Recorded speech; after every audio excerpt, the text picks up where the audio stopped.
Chapter 36. Sengoku-san, I'm afraid that we shall be your opponents. Kaido, Silver Axe, and Damien were facing the admiral in an open area near the docks. You brats. You caused me a lot of trouble after you killed those dragons. He complained as he looked directly at the red-eyed youth. And you, Silver Axe. You have always been a reserved man, why make yourself known here, let alone aiding such criminals? Sengoku said as he studied the armored man. I have roamed the seas for years now, forever sharpening my axe. I wish to see if anyone can wield that powerful blade and test myself against them. He replied. And if I were to be defeated, then I shall offer my axe to them. He declared with ambition. You. Very well then. I shall remove all three of you now, your threat levels are far too high for you to live. Boom. The ground cried as the fight commenced. Damien POV. We cannot defeat this guy alone, even together we stand no match, however, we should be able to buy some time.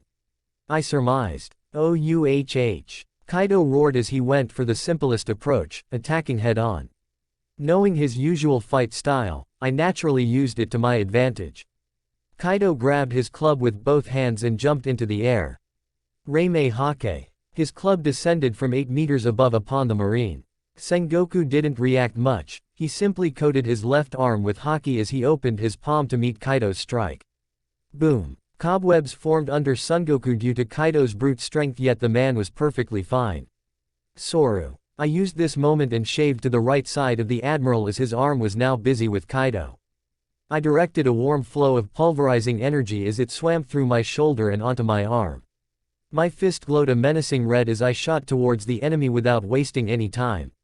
All crush. My fist rocketed towards his right oblique without pause. Boom. Sengoku's blackened left fist crossed over his midsection and caught my strike, causing another explosion. Seeing his hands full, I sent some crushing energy down my right foot.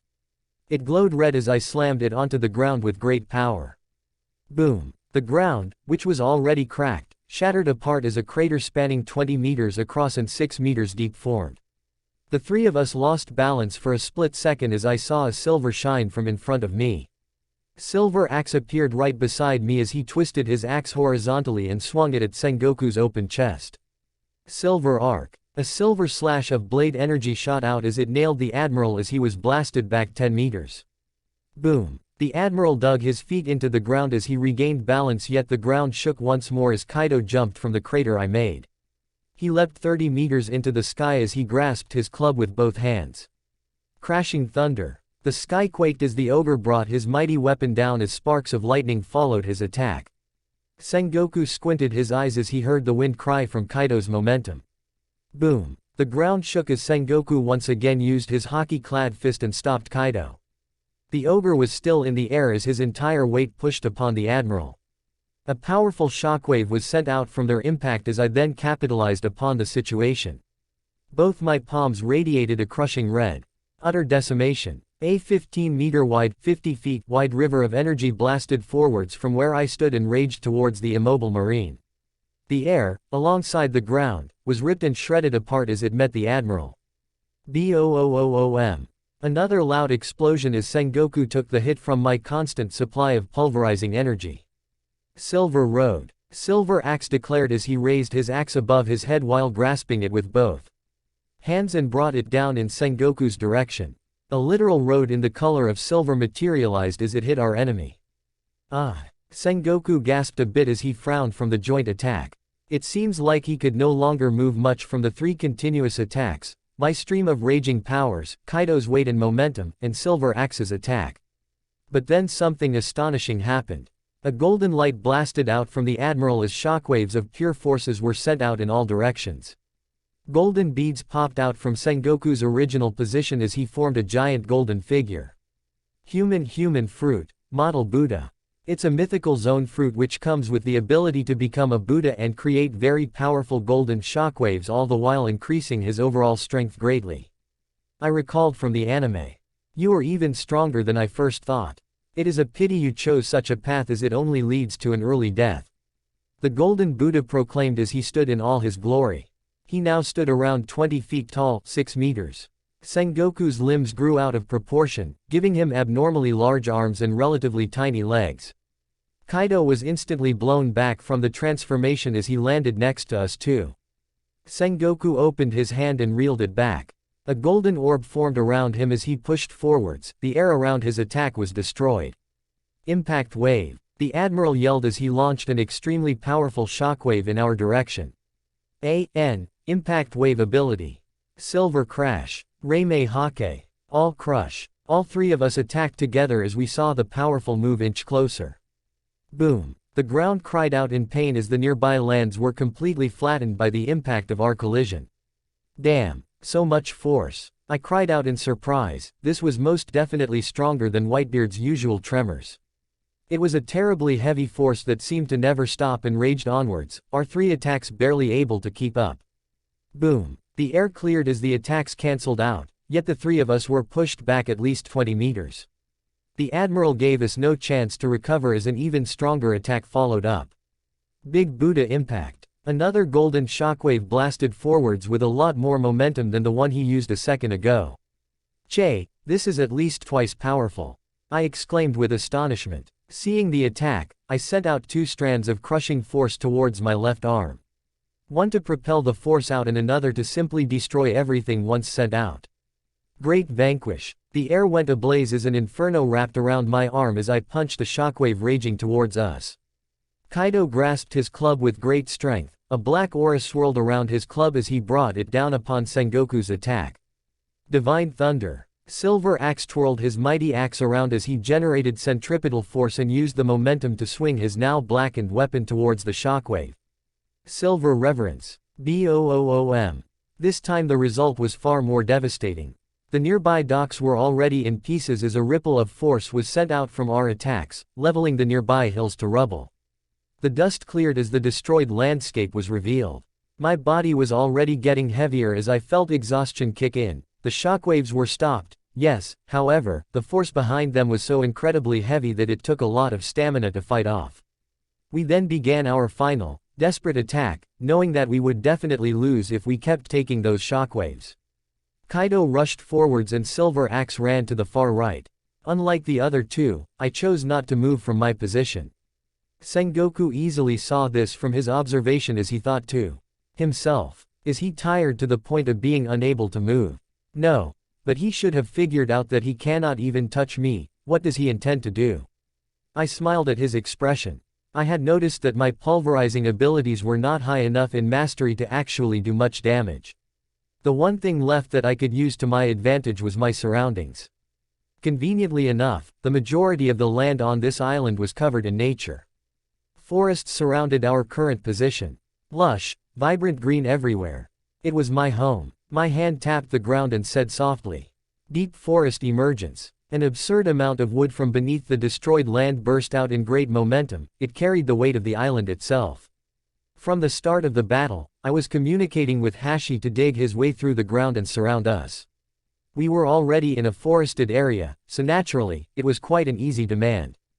A huge sea of trees spanning 100 meters across raged onwards from the side as Sengoku was caught off guard.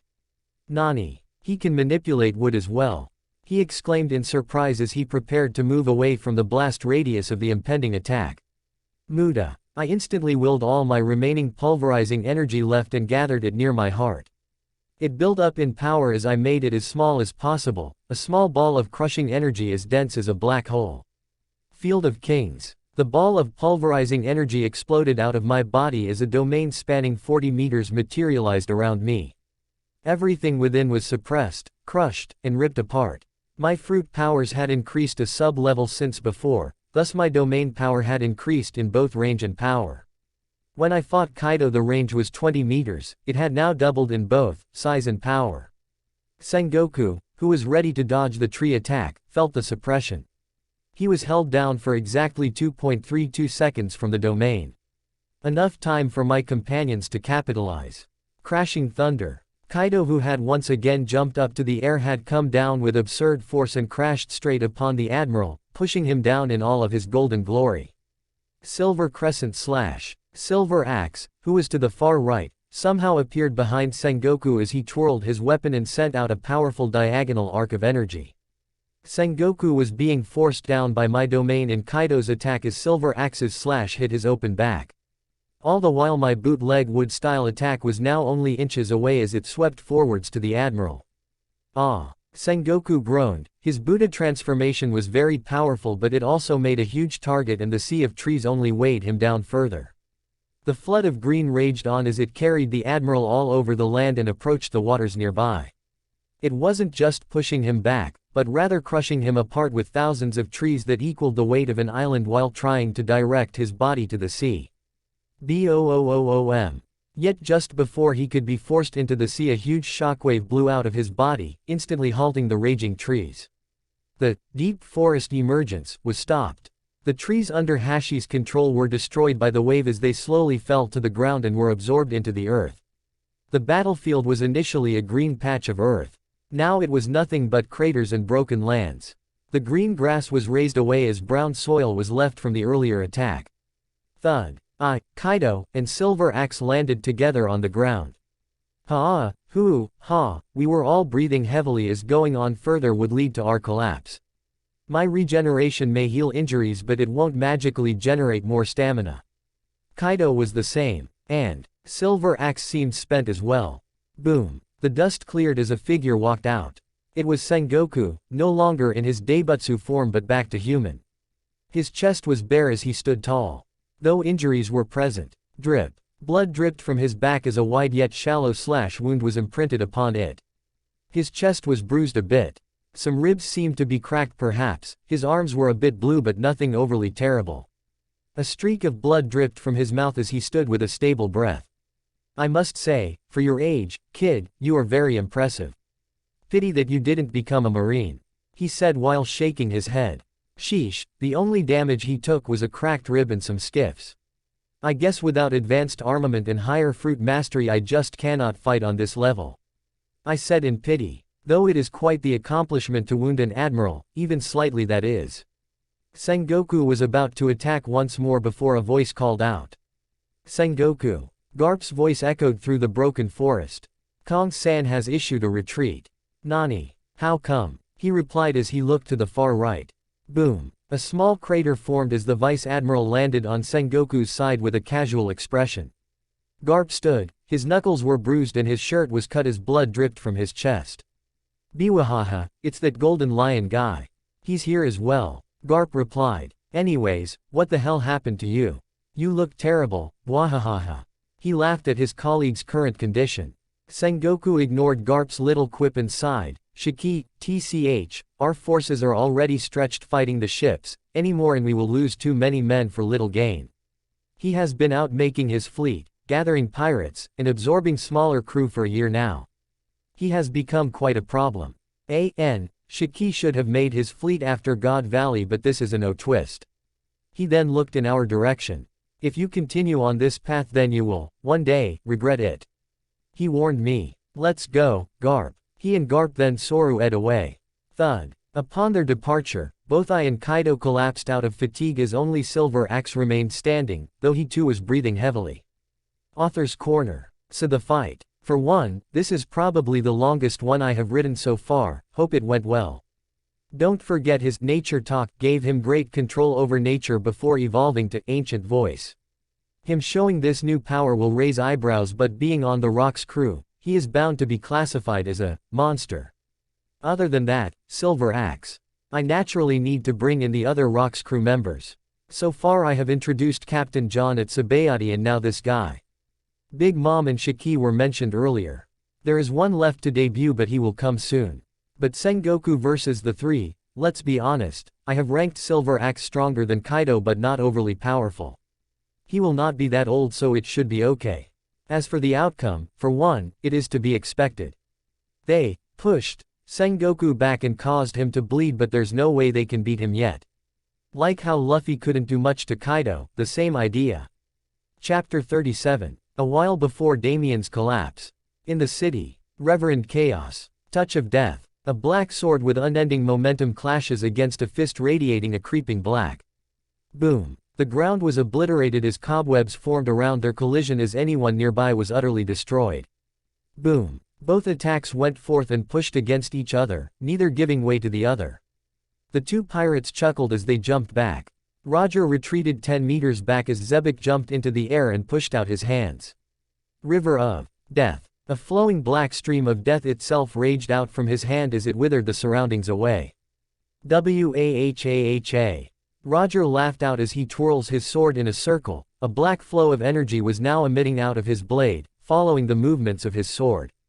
Fwoo. The air cut apart as he slashed horizontally at the coming black river. Celestial arc. The simple slash of a black sword generated enough power to cut the world itself apart as the air and the ground shuddered in despair. Boom.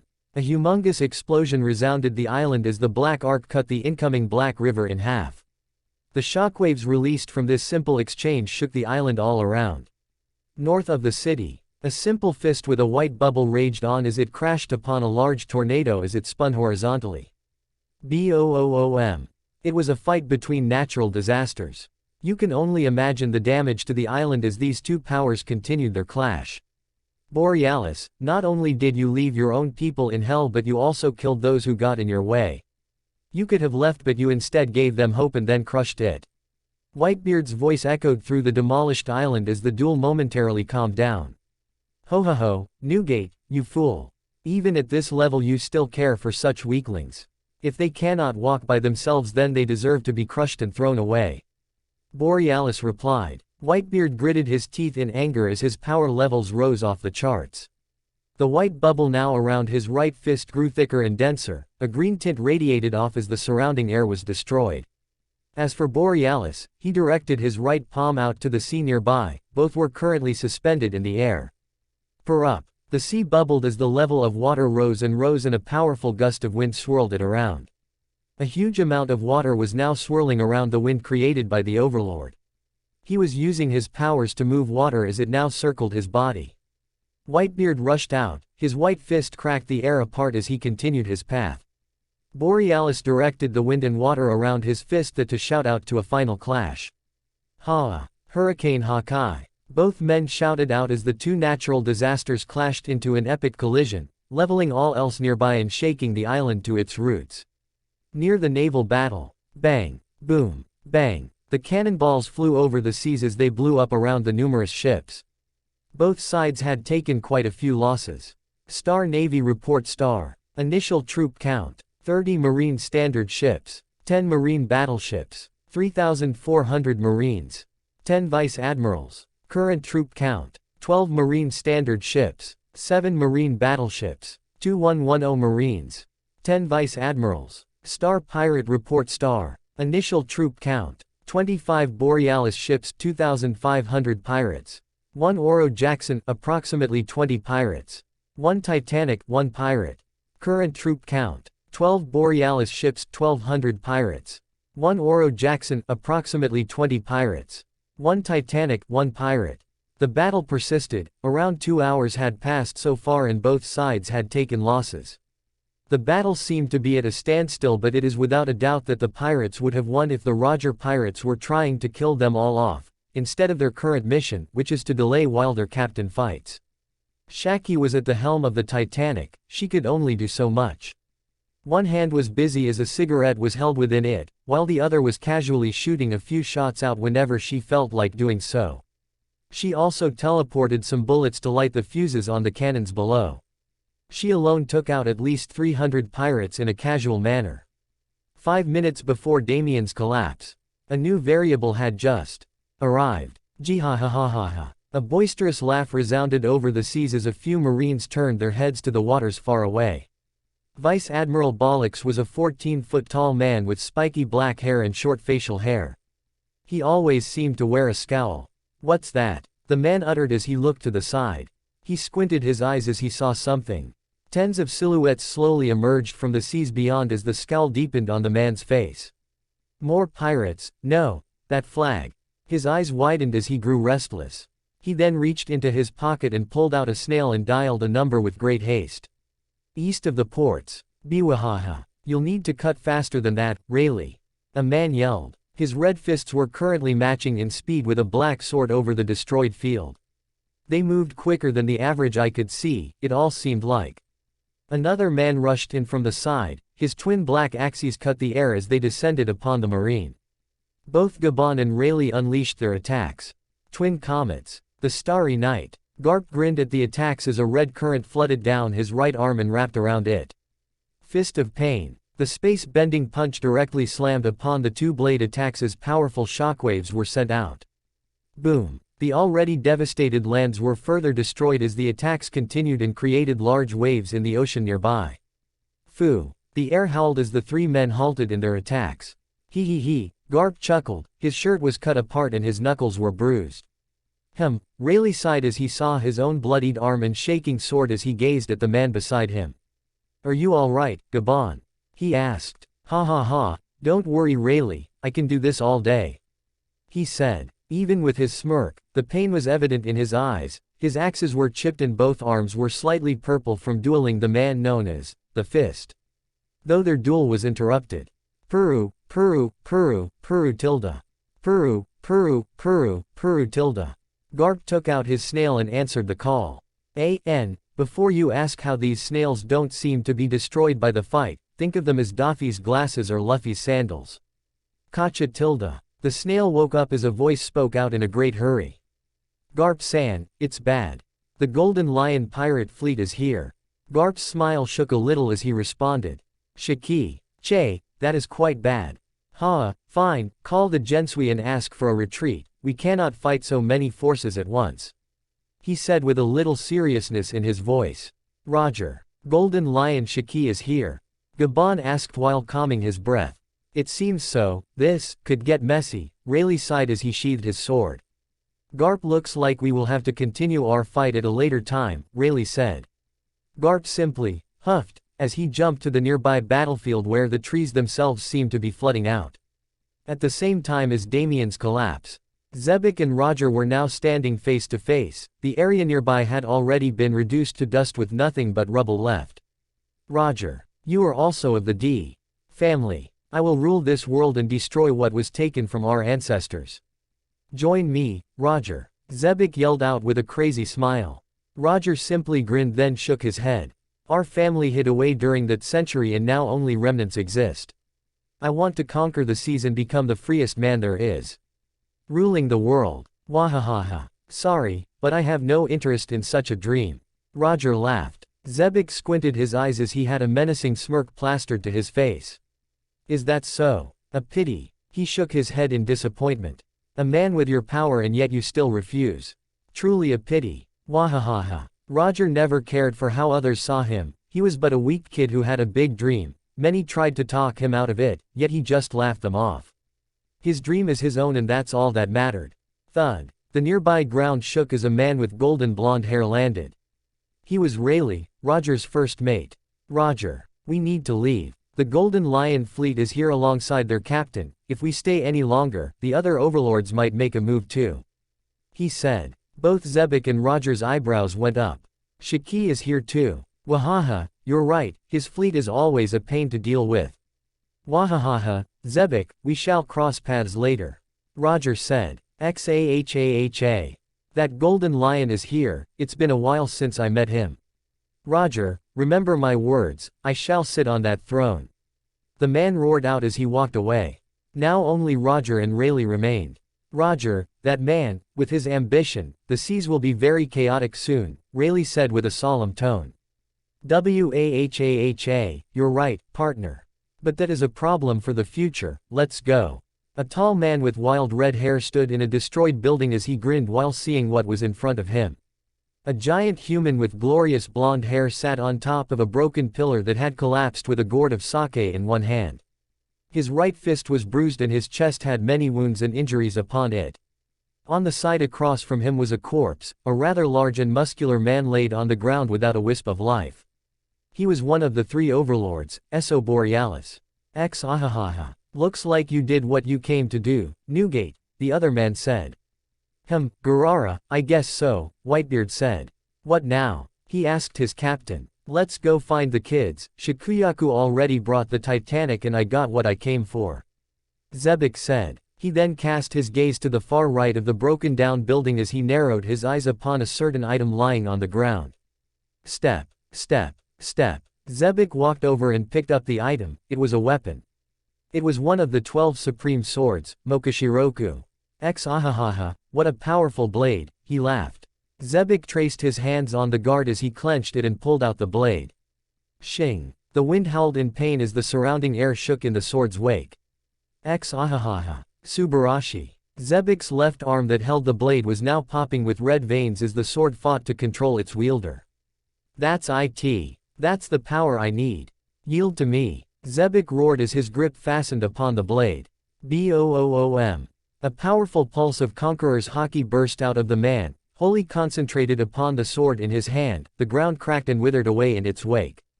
FWOOOO. 20 seconds passed as the chaotic aura calmed down and the man grinned. Very good. Now, let us leave, Newgate. With that said, the man sheathed the blade and clicked it upon his waist. The two men walked out and left. Author's Corner. That will wrap up this arc of destruction.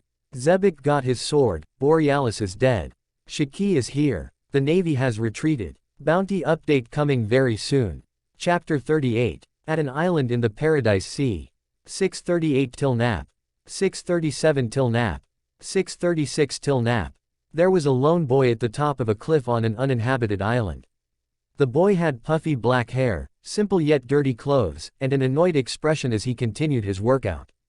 He was currently doing push-ups with a giant boulder resting upon his back. He was surely an interesting individual. One who counted down for every representative rather than the other way around. 6:19 till nap. 6:18 till nap. 6:17 till nap. He continued the monotonous exercise until he heard the noise of a bird. Squawk. A seagull landed on the tree. It had a newspaper held in its claws.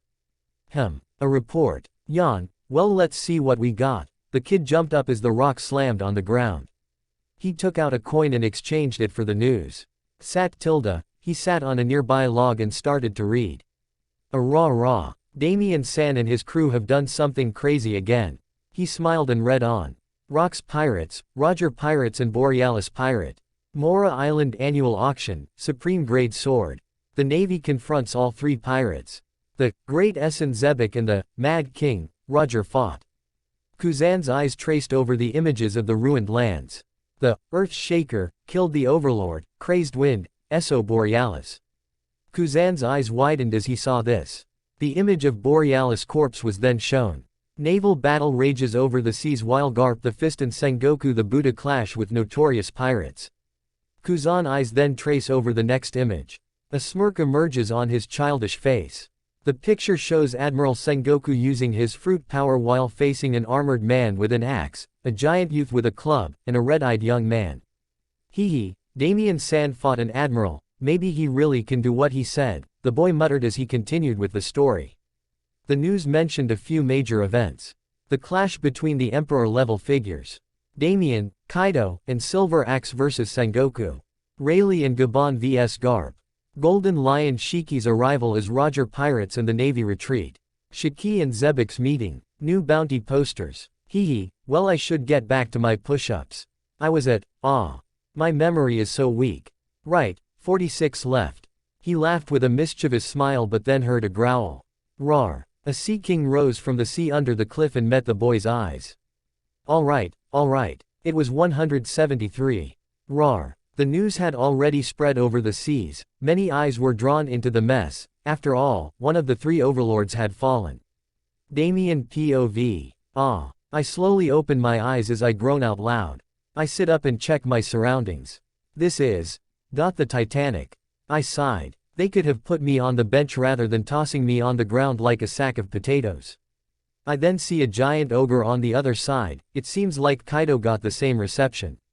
Groan. Speak of the devil. Kaido too got up and rubbed the top of his head. Morning already. He yawned. Damn ogre, we collapsed after fighting Sengoku, remember? I jogged his memory. Ro. That's right, I forgot. He then jumped up and cracked his shoulders. Well, I think they're in the eatery, let's go. We got up and entered the building as we heard loud sounds from within.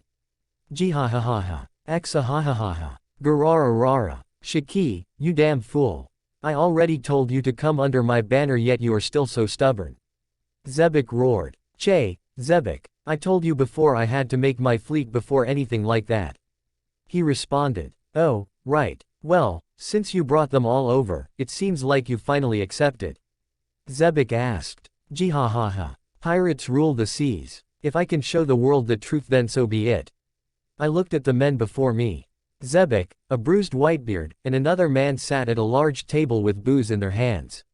The one who just spoke had long wavy golden hair and odd-shaped eyebrows. He also had two long, loose strands of hair running along with his sideburns. He had a cigar in the left side of his mouth as he drank sake from the other end. This man, he's the Golden Lion. Is this when Shiki joined Zebek? I asked myself. Kaido huffed as he saw the man. Woro. Shiki, fight me, he yelled out. The Golden Lion turned to look at the ogre. Jihahaha. Kaido, you want your ass kicked again? He mocked him. Kaido had challenged this man a few years ago and lost, and now the ogre wants a rematch. Golden Lion Shiki. So this is why Sengoku let us go? I asked as I sat at the table. Kaido also did the same. You're one of the ones who fought Sengoku, eh? Jihahaha. To see that golden gorilla bleed, you're not bad. He roared out. I shook my head. I caught him by surprise with my other power. I won't be lucky next time. It was true. If it weren't for the surprise factor with my nature powers, Sengoku could have evaded it without much trouble. It would have been the same if he had future sight as well. I am still quite far away from truly facing such monsters. It is already impressive for you to push him back, even with Kaido-chan and Silver Axe-kun's help. A feminine voice sounded out. Creak. The doors to the side creaked as our lovely cook walked in with some refreshments and placed them nearby. She then smirked as she sat beside me. Though it seems like you have more than just the ability to crush things, no, Damien-chan. The three powerhouses also looked at me with curiosity as they too wondered about my abilities. After all, having multiple fruit powers is supposed to be a myth. I just smiled under their gazes. Being stared at by such monsters could easily make someone piss their pants, but it didn't do much to me. Well, my mother ate a fruit that could manipulate nature. I was a special case and somehow partially inherited it. I said. I couldn't lie, as anyone with higher observation haki could tell if I was being dishonest, but rather told them half of the truth. Rah. How interesting, a human with two fruit powers. Gururara. Whitebeard laughed. Xahaha. Perhaps it's related to your hearing of the voice, no, boy? The captain asked. I chuckled. Hee, well, something like that. Either way, Captain, can you tell me what I missed while I slept? Kaido also squinted his eyes, so falling unconscious was rather rare. Shaki answered instead. Newgate-kun killed Borealis. Tycho fought Gall D. Roger and got the sword he wanted. I sailed the Titanic, and with the help of Roger's crew and the Borealis ships, we were able to suppress the navy. But Shiki-kun's fleet was enough to make them retreat after you, Kaido-chan, and Silver Axe-kun fought Sengoku. She summarized. I thought over her words and nodded. It was as expected, apart from Shiki's arrival, that is. I then asked, Silver Axe-san, is he here as well? Shaki took a puff of her cigarette and nodded. Silver Axe-kun challenged Tycho in a duel of blades. He lost and now he is recovering in the infirmary. She informed me. My eyebrow went up in curiosity and looked at Zebek. You allowed him on the ship? Zebek grinned. Xahahaha. I like that guy. He twirls his axe quite impressively and his will is quite strong as well. I just nodded. This is how this man decided things. If a person is interesting, then he can come aboard, period. Gururara, the Marines are all waiting in fear for our next move. Now that an empty seat remains of the three overlords. Xahaha. That's right. Soon they will all fall and bow down when I sit upon that throne. Once I can awaken my fruit, they will all kneel. The madman declared as haki flared off him. Shiki then smirked. Marines, world government, celestial dragons, admirals. Jihahaha. They don't know what's coming. Zebek raised his gourd into the air. More booze. It's time to party. Narrator Pav. The crew wasn't wrong, per se. They had taken down an overlord and now the seas were a mess. The vacuum of powers allowed many groups to move. The pirates, the other overlords, the underworld, major kingdoms, all wanted a piece of the cake left behind by the crazed wind. Specifically the pirates. Apple 9 Island. A giant apple sat at the center with snow covering the top. The entire island was layered with fresh snow as the cold wind flowed through the cities. A tall woman with a hat and a pink bikini sat with food placed before her. Her eyes darted to the side of the table as she read from the latest newspaper. Zebek and Shaki are meeting up.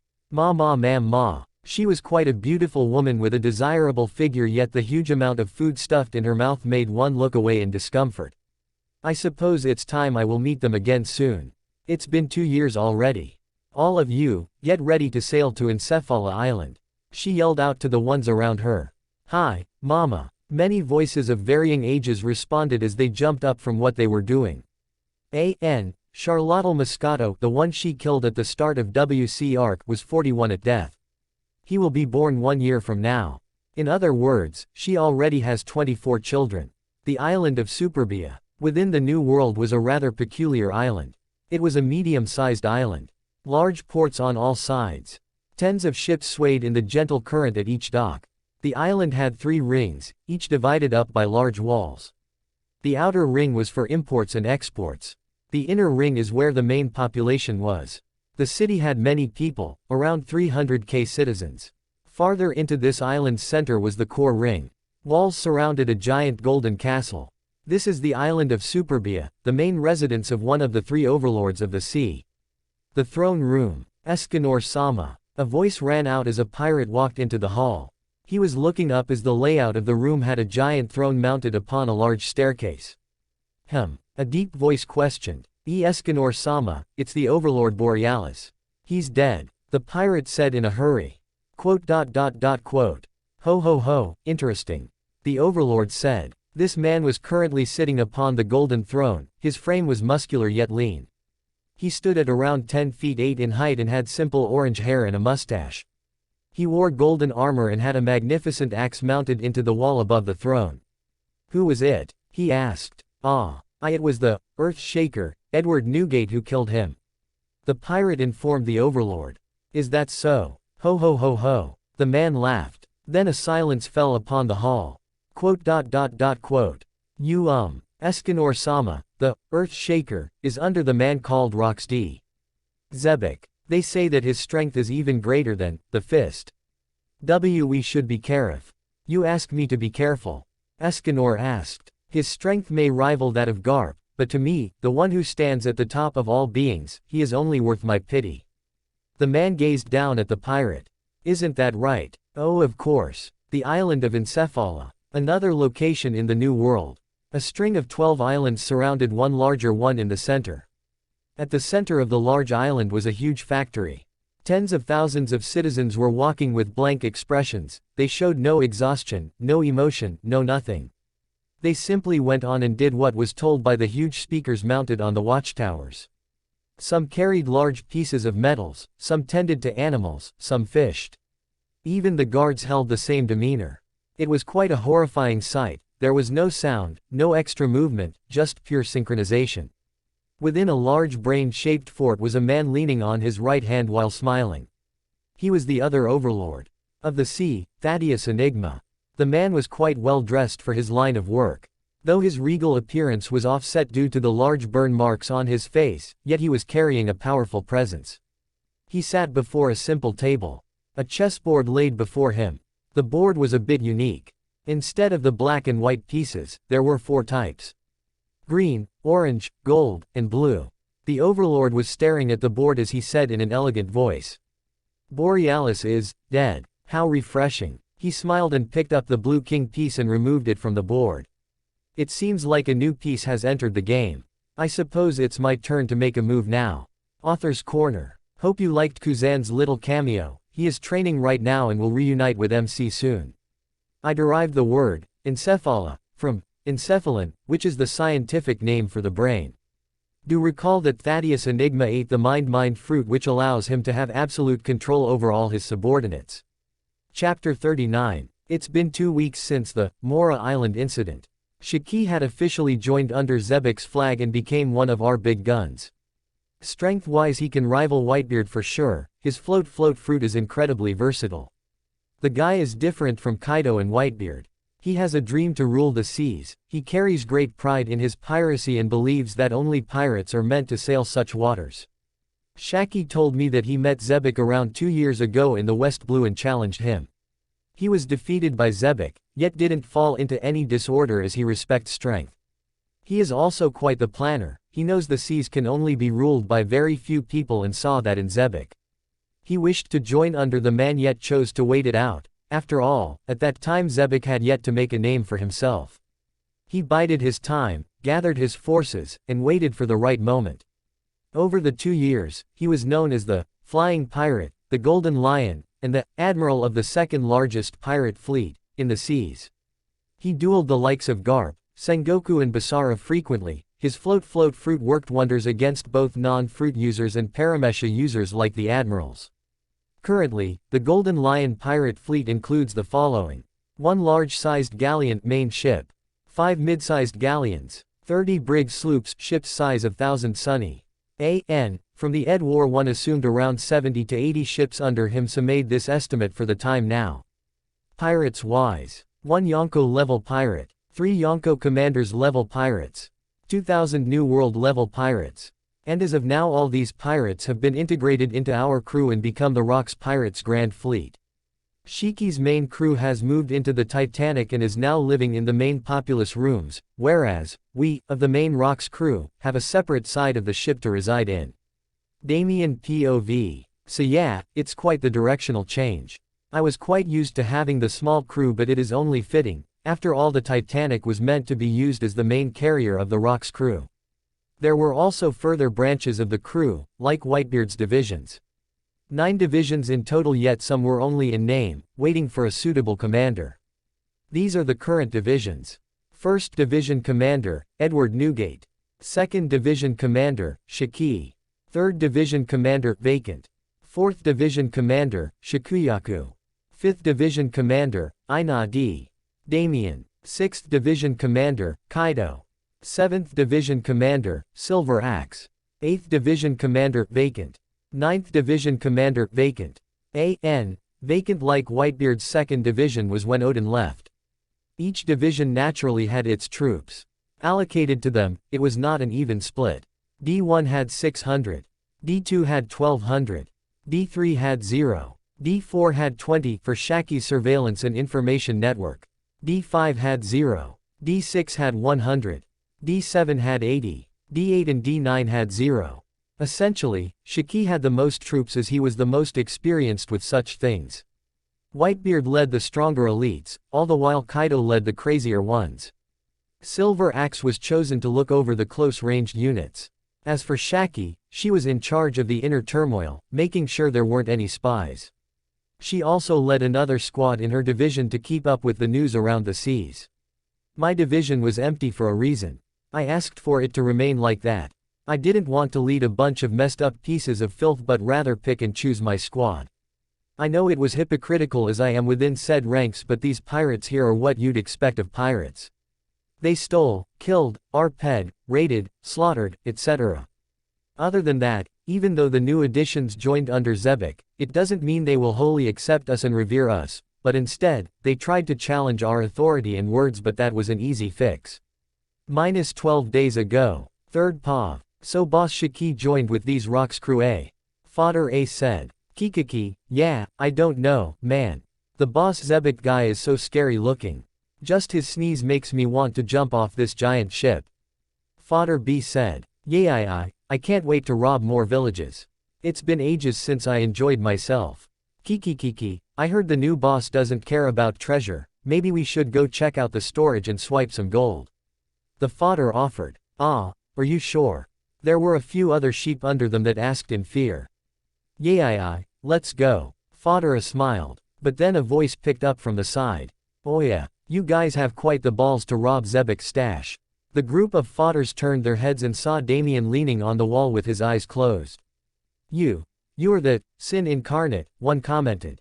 I heard he tortured and dismembered 3 world nobles and escaped under an admiral's nose. Another yelled. Maybe it was a stroke of luck. Looking at his face, he's just a brat, one snorted. Yeah, the Navy likes to exaggerate the younger ones so they die before they become big. A younger one said. Yeah, We are under Boss Shiki and now in this crew. Naturally, we should get a share of the gold, no?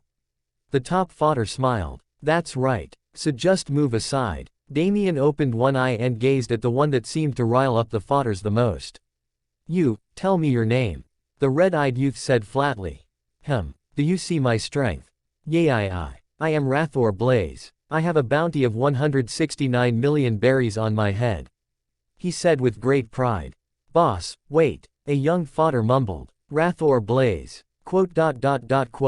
Never heard of you. Blaze's smile froze as he grinded his teeth. He had quite the pride as he was under a monster, like Shiki. Boss, wait, the younger one yelled out, but Damien then spoke. If anything, I'm surprised that Shiki would recruit someone as weak as you. I suppose he's one of those guys that believe that quantity can beat quality. Blaze's eyes darkened as he clenched his fists and raged forth. Why you? I will kill you. His right fist shot forwards at the Sin Incarnate and hit him square on the left cheek. Crack. A loud cracking sound was heard as the two males stood still for a second, one's fist pressing on the other cheek. ... Ah! Blaze yelled in pain as he kneeled to the ground, grasping his right arm as blood flowed down. His arm was a mess. The bones within his forearm had shot out of his elbow and were now protruding out as the broken fingers waved aimlessly in his howls of pain. Boss! The fodders yelled. Damien took a few steps forwards and crouched down to the man. Sigh, I don't enjoy breaking people, but sometimes the best way to take care of a nuisance is to make an example out of it. Don't you agree, Blaze-kun? The red-eyed youth grinned with a menacing smile. Damien grabbed hold of the fodder's right foot and started to drag him out of the small cabin. Dar. Asterisk. The doors blasted open as the boy pulled the broken man out and threw him onto the ship's main deck. Thud. Asterisk. Ah! Blaze cried as the vibration from the impact jolted his messed up arm, sending sharp waves of pain through. The main deck was currently scattered with hundreds of the new pirates as they sat around drinking, laughing, and whatnot. Though their gazes were now plastered at the display before them. Damien nodded at their attentiveness and smirked. Ahem. He cleared his throat. Listen up, you pieces of shit. He yelled as more and more of the new members gathered around. Damien then reached down at the man and grabbed the crying fool by the throat. He raised the fodder in great pain and brought him around 10 feet above ground as his blood dripped onto the cold, wooden floor. I could care less whether you live or die. But on this ship, you are nothing but living corpses. The captain encourages you to be competitive, but I suggest you get ready because this isn't the type of crew where you can leech off our gains. Damien then tightens his grip on the flailing fodder as a visible wisp of red flows down his arms and into the man's body. And if you can't pull your weight. And at that moment, the fodder knew, he fucked up. Ah! Blaze started spasming and shaking as he was held midair. His eyes popped out of his sockets as his body was convulsing all over. Blood shot out from his orifices as it dribbled out of his mouth, nose, ears, anus, and eyes. His veins popped as the vessels grew more and more noticeable. He could only writhe in agony as the men around the little display shook in fear. Pop splat. An echo resounded the eerie silence as the pirate worth 169 million berries exploded into a huge mist of blood as tiny cuboid-shaped pieces of bones and flesh splattered over the floor. Damien had sent a wave of pulverizing energy down the fodder's body and into his heart as it grew more and more volatile, bursting out in all its crimson glory, causing the pirate to pop like a grape. He also coated his body with his powers so that he wouldn't end up being covered in red. Pieces of bones clattering on wood. The countless pieces of the pirate littered all over the red floor as the surrounding men took a loud gulp in fear. Damien's eye didn't even flinch as he simply drew a white handkerchief out of his pocket and wiped his hand clean. Right, I forgot to introduce myself. How rude of me. He then gave a warm smile as he placed his right hand on his chest and curtly bowed like a civilized noble. Damien at your service. I hope we get along. Back to the present, Damien Pav. So yeah, that happened. I knew that adding a bunch of high-level pirates based on Paradise standards would be a slight nuisance, so I gave them a sneak peek of what's to come if they continue to overachieve. I have no qualms in making examples of filth. They should have seen it coming. Other than that, knowing what's to come for the crew, I probably helped them since they seem to train more often and with more vigor now. Well, either way, after my little demonstration, Shaki and I worked on their ranking, beyond the divisionary allocations that we placed a while ago. 2,000 pirates have joined under us. Zebek set up a chain of positions over the new members, much like Kaido's future army. Warning: the following is for reference. Warning. Star Beast Pirates Army Star. 1. Governor General of the Beast Pirates Kaido. 2. The All-Stars 3 Disasters. 3. Toby Rapu Flying 6. 4. The Headliners Elite Gifters. 5. The Gifters Elite Infantry. 6. The Pleasures Mid-Level Foot Soldiers. 7. The Waiters Low-Level Foot Soldiers. Star Other. I. The Numbers Failed Giants. E. The Marys Surveillance Force. As for what Zebek decided, well, he wasn't that creative, so he left it for Shaki. And she came up with the following.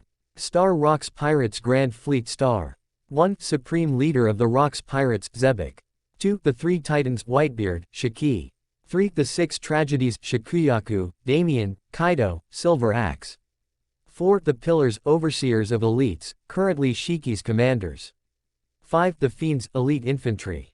6. The Forsaken Mid-Level Foot Soldiers. 7. The Condemned Low-Level Foot Soldiers. Star Other. I. The Ravens Shaki's Informant Network. E. The Rogues Shaki's Surveillance Force. They overlook the pirates in the crew, finding traitors or other nuisances. A.N. Shaki is known for her info-gathering abilities, so I made her oversee these operations. A.N. The will be revealed as they join the crew. Around 1,000 were put as condemned, as their strength was quite weak and could only fight Navy captains. Another 850 were listed as forsaken, as their strength was decent. Decent for fodders anyway. I'd say they can hold up to a Commodore each. The other 150 were sent over to given the Fiends title, as they stood out from the fodders and could probably take on rear admirals. The real haul from the Golden Lion fleet were the 3 commanders under Shiki. Their names were the following. 1. Zenora Indra. 2. Eve Leno. 3. Wardo Eros. Indra was a swordsman from an uncharted island. He had the great grade sword, Junketsu. He was give or take 26 and was around my height with long brown hair and black eyes. He was actually quite the cool dude. Leno was a burly middle-aged guy standing 12 feet tall. Well versed in armament hockey.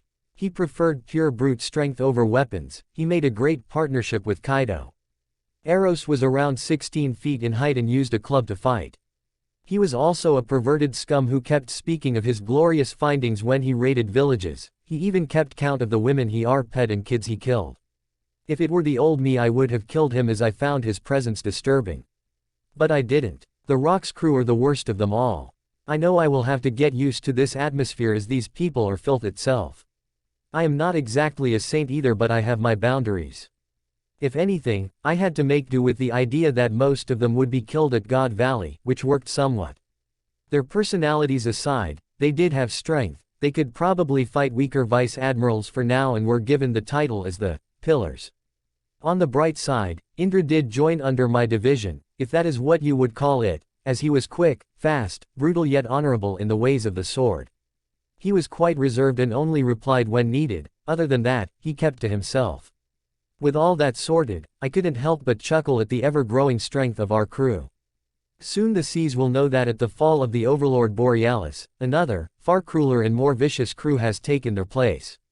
One that will make the gods themselves bleed. Chapter 40. The Mora Island incident continues to draw eyes from all over the world. The seas show no signs of calming down. While the Rocks pirates were still integrating their new fleet, the rest of the world kept spinning. The major summary is that it directly occurred after the incident where high-level marine individuals were gathered. One day following the incident 13 days ago, within a lavish room upon the Red Line in the Holy Land of Marijoy sat a few men. This room was known as the Room of Authority. The men discussing have the absolute highest authority in the world government, or so it seems. They are the Gorosei. The 5 men were currently trading words back and forth. Rox D. Zebek. Gal D. Roger. The elder with the long beard recited. The bald elder then spoke up. Each wields that family initially. This family has been hiding away for centuries and nowadays more and more are reappearing. Each bringing a storm with them. The one with the thick mustache then picks up. Indeed, the 2 captains are far too dangerous to be allowed to live. The blonde elder then snaps. They have already destroyed the unstable balance that remained. The man with the large scar then speaks. With Borealis dead, a vacuum has spawned in the seas. Many hiding in the shadows have emerged to grasp the spot that remains void. The Sword Elder comments. It is imperative that order is restored. However, the real problem is the Rock's pirates. The blonde one nods. First Zebek slew 2 nobles in the West Blue.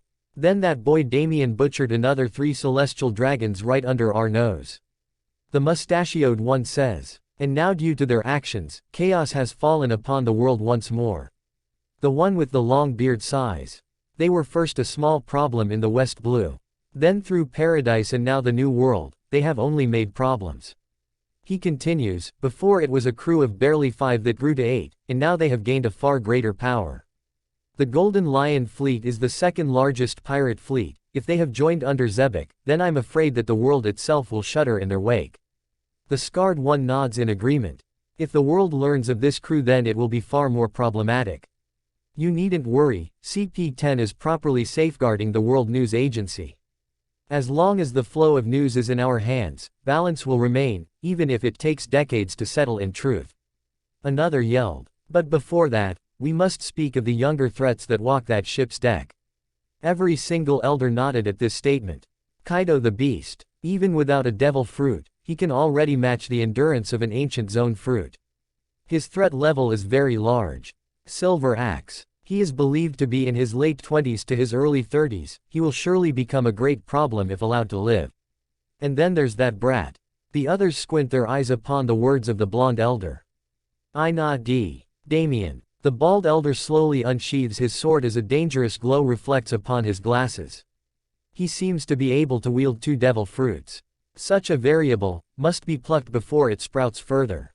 The Scarred Elder closes his eyes in thought and says. He is also of that accursed clan, his father before him was quite a problem, and now him. The long-bearded elder gets up from his seat and calls a marine waiting outside. The door opens as the man kneels on the ground in reverence. Gorose-sama, what are your wishes? He asks. The elder nods and then says. Call Kong. Have him file out larger bounties for every member of the Rock's crew. Update the Roger pirates as well. The delicate balance has been shaken, it must be restored. The orders were received by the fleet admiral and were passed with utmost haste. While the Rock's pirates were immobile for 2 weeks, integrating their additions, the world had been graced with their presence with new and eye-catching bounties. Not only were the terror-inducing numbers worth a stare, but the new members of the crew, too, made people pray in fear. Less than wanted greater than. Less than rocks. Operator D. Operator Zebek greater than. Less than, the Great Essen greater than. Less than, 4,170,500,000 greater than. Less than dead or alive greater than. Poster image. Less than wanted greater than. Less than Edward Newgate greater than. Less than, the Earth Shaker, greater than. Less than, 2,680,650,000 greater than. Less than dead or alive greater than. Poster image. Less than wanted greater than. Less than Shiki greater than. Less than, the Golden Lion, greater than. Less than, 2,720,500,000 greater than. Less than dead or alive greater than. Poster image. Less than wanted greater than. Less than Shikuyaku greater than. Less than, Black Death Shaki, greater than. Less than, 800 million greater than. Less than dead or alive greater than. Poster image. Less than wanted greater than. Less than Kaido greater than. Less than, Kaido of the Beasts greater than. Less than, 761,110,000 greater than. Less than dead or alive greater than. Poster image. Less than wanted greater than. Less than Ina. Operator D. Operator Damien greater than. Less than, Sin Incarnate, greater than. Less than, 860,900,600 greater than. Less than dead or alive greater than. Poster image. Less than wanted greater than. Less than Silver Axe greater than. Less than, Blinding Light, greater than. Less than, 830 million greater than. Less than dead or alive greater than. Poster image. An overlord has been defeated and another powerful crew is expected to fill in the gap. Mentions of the Roger pirates were also going off as he was able to fight the new overlord evenly at the now near destroyed island. Based on that. Less than wanted greater than. Less than GOL. Operator D. Operator Roger greater than. Less than, Mad King, greater than. Less than, 3,565,000 greater than. Less than dead or alive greater than. Poster image. Less than wanted greater than. Less than Silver's Rayleigh greater than. Less than, Dark King, greater than. Less than, 2,108,600,000 greater than. Less than dead or alive greater than. Poster image. Less than wanted greater than. Less than Scopper Gabon greater than. Less than, Twin Axe, greater than. Less than, 970,550,000 greater than.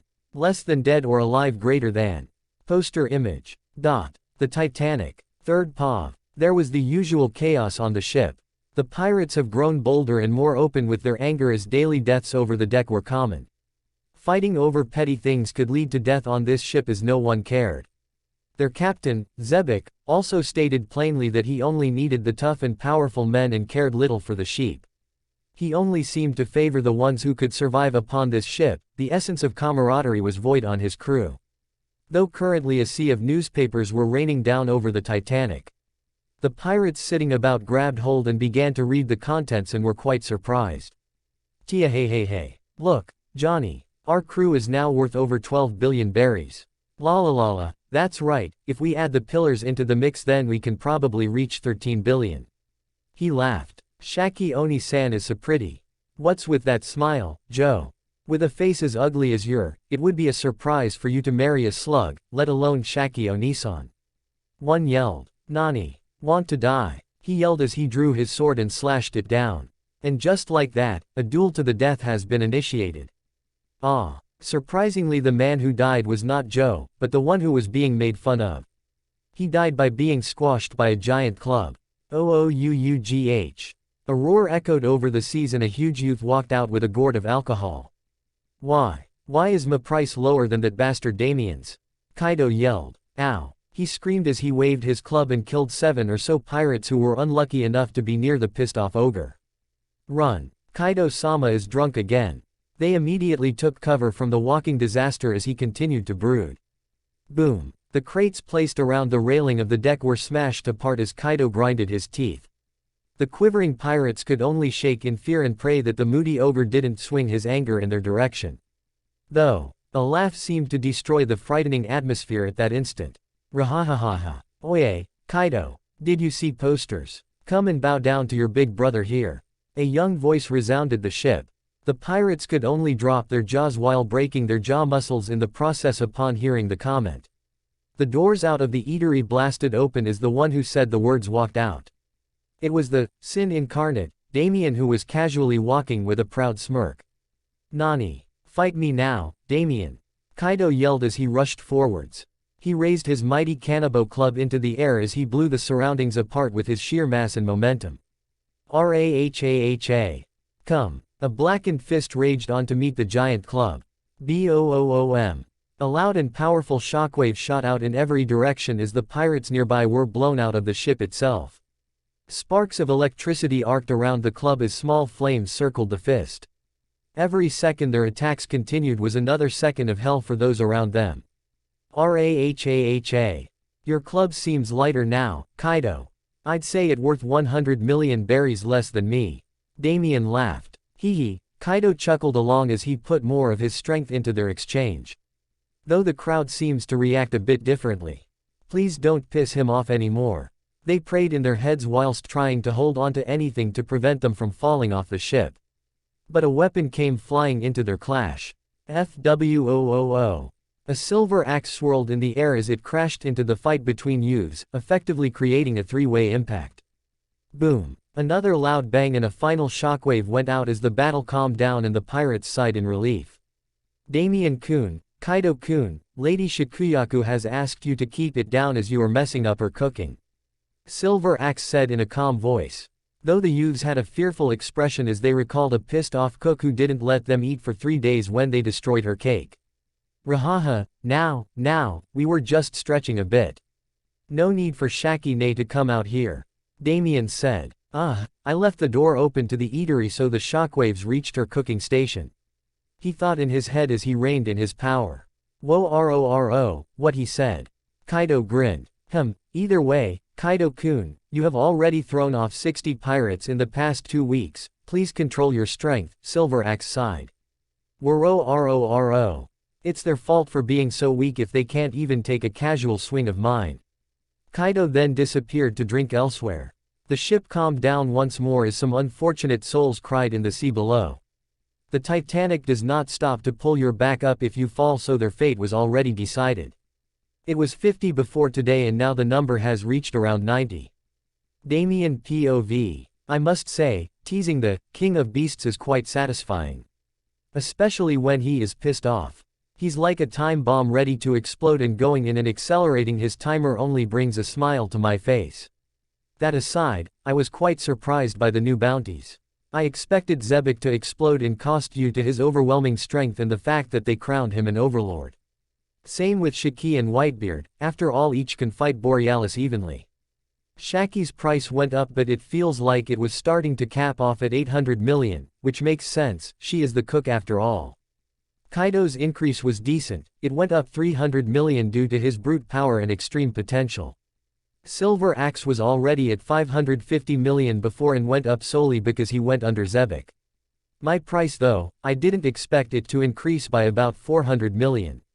I mean, strength-wise, I have grown a bit, but perhaps the real reason was due to my secondary fruit power. I like it. It also gives me a temporary path to teasing the ogre.